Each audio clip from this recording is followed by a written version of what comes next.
How's it going, mate? Aaron the electrician here again, and today I'm going to talk about the best location for your heated towel rail. So heated towel rails are just awesome. They're a luxury item that doesn't cost hardly anything.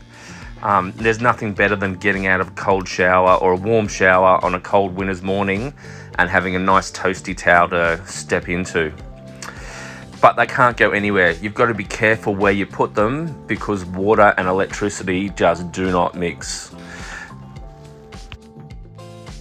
So you can see from this picture that you want to try and keep your towel rail in those outside zones, at least 60 centimeters away from a bathtub or a shower, 1.8 meters from a shower head if there's no screen in front of it, and about 450 millimeters away from a vanity sink.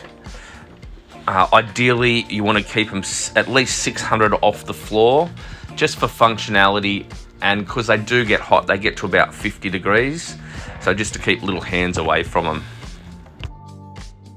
So if you keep those things in mind, you'll be enjoying a nice warm toasty towel every time you get out of the shower. And if you've got any more questions or if you want a bit more advice, head over to our website because there's plenty more hints and tips there. Thanks for listening, and I hope you're having a great day.